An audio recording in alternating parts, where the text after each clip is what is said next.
आइए आज आप सब सुनेंगे गुरुवार व्रत की कथा। प्रत्येक गुरुवार को जो कि भगवान बृहस्पति देव की कृपा प्राप्ति के लिए व्रत को धारण किया जाता है। जो भी भक्त सच्ची श्रद्धा के साथ नियम और निष्ठा के साथ गुरुवार का व्रत धारण करते हैं तो भगवान बृहस्पति देव की कृपा से उनके सभी प्रकार के दुख और कष्ट दूर होते हैं तथा सभी प्रकार के सुख और समृद्धि की प्राप्ति होती है। गुरुवार के दिन चाहिए कि इस दिन केले के पेड़ के नीचे जो कि अच्छी प्रकार से साफ सफाई करके वहाँ पे आसन लगा करके गुड़ मिश्रित जल जो कि केले के वृक्ष में डालनी चाहिए। एक दीपक प्रज्वलित करके भगवान बृहस्पति देव को विशेष प्रकार से जो कि पीला पुष्प अर्पित करे, पीला चंदन अर्पित करे, धूप और दीप दिखाए, अनेक प्रकार का नैवेद्य अर्पित करे। विशेष करके गुड़ और चने की दाल का भगवान को भोग लगाना चाहिए, मुनक्के का भोग लगाना चाहिए और फिर गुरुवार व्रत का कथा श्रवण करनी चाहिए।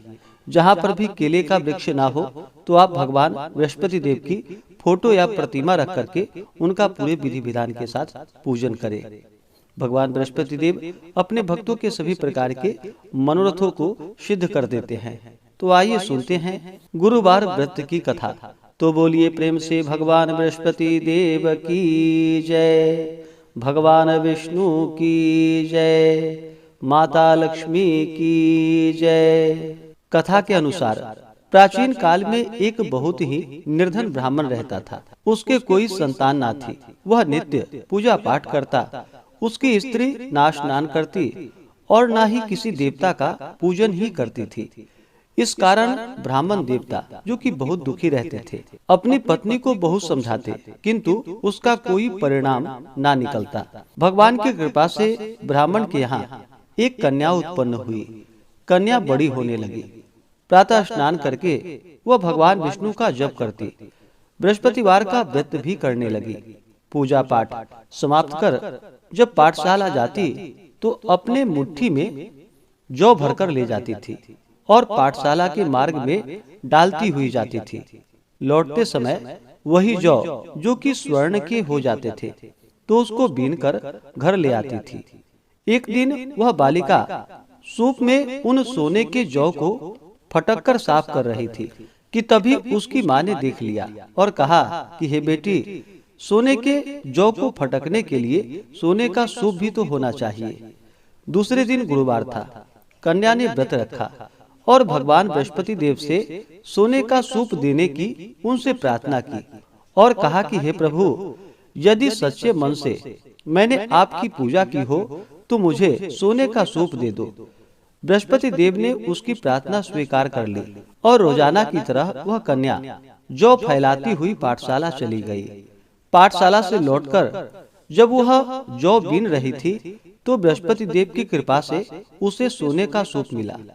उसे वह घर लेकर आई और उससे जौ फटककर साफ करने लगी, परंतु उसकी माँ का वही ढंग रहा। एक दिन की बात है, कन्या सोने के सूप में जब जौ को साफ कर रही थी उस समय उस नगर का राजकुमार वहां से निकला। कन्या के रूप और कार्य को देखकर वह उस पर मोहित हो गया। राजमहल आकर वह भोजन तथा जल त्याग कर उदास होकर लेट गया।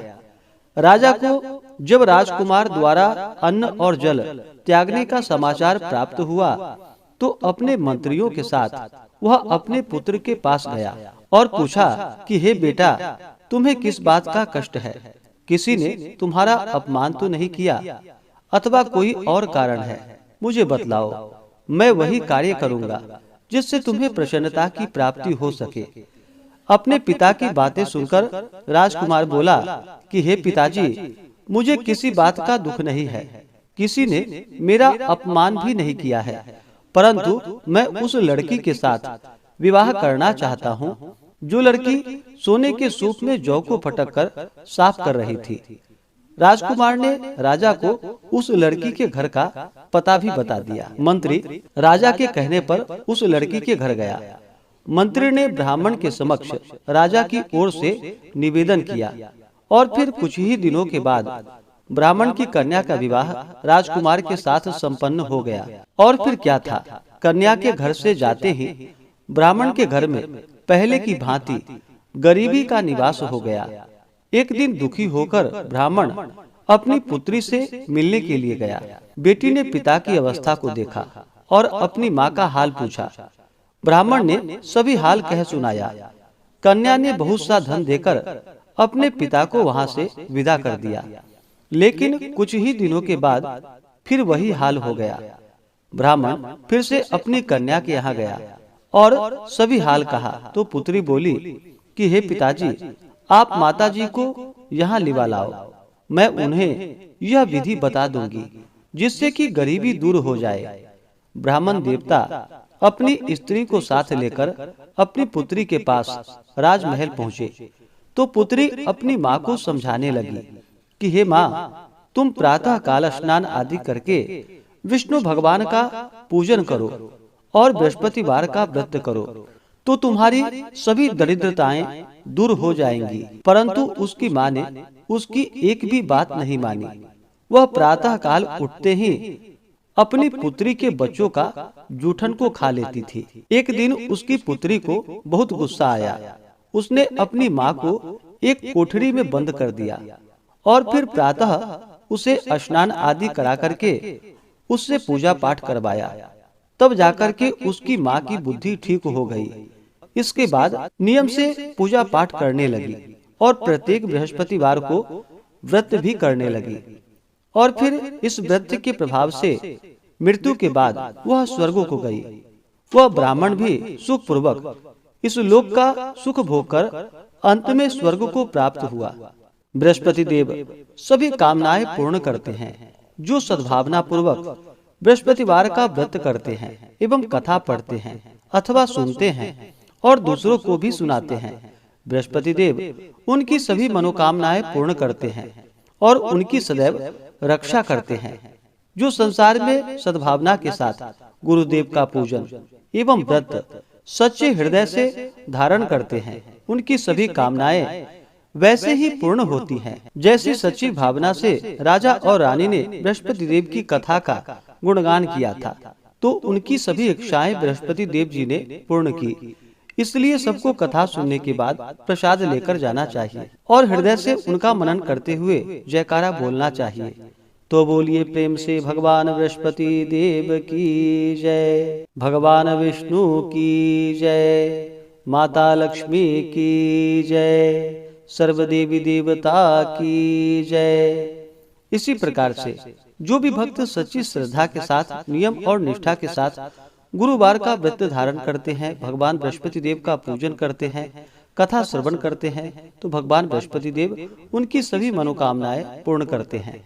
गुरुवार के दिन जो भी भक्तजन व्रत को धारण करने वाले हैं, गुरुवार के दिन कुछ बातों का ध्यान भी रखना चाहिए।